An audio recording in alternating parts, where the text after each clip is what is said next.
Top quality और consistent performance के लिए सिर्फ सिल्वर पंप्स एंड मोटर्स, नाम याद रखना। માલધારી સમાજના સંમેલનમાં અહીં નિવેદન આપવામાં આવ્યું છે, તો આ નિવેદન ઠાકરસિંહ દ્વારા આપવામાં આવ્યું છે। ઠાકરસિંહ રબારીએ કટાક્ષ કરીને સમાજને રાવણની રાજનીતિ વાંચવાનું કહેવું છે। જો રાવણે વિભીષણને ન મોકલ્યો હોત તો લંકાની ગાદીમાં રામરાજ કરતા હોત તેવું ઠાકરસિંહ રબારીએ કહ્યું છે। રાવણની રાજનીતિ હતી કે મારા મોત પછી લંકાની ગાદી પર વિભીષણ બેસે તેવું ઠાકરસિંહ રબારીનું કહેવું છે। ઠાકરસિંહ રબારીએ રબારી સમાજના સંમેલનમાં આ પ્રકારના કટાક્ષ કર્યા છે।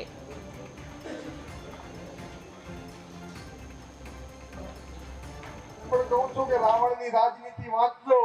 रावण ने जયારે मार्या पछी रामे एम कीधुं तो लक्ष्मण ने कि राजनीति शीखवी हो तो आपणे तो एना सामे लड्या छो, पण राजनीति रावण पासे शीखवी पड़े।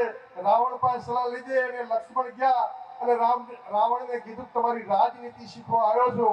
त्यारे कीधुं तो मारा तो घणुं बधुं बाकी छे, परंतु हूँ जो रामना हाथे ना मळुं तो स्वर्गमां ना जूं एना माटे मैं सर्जन कर्युं हतुं।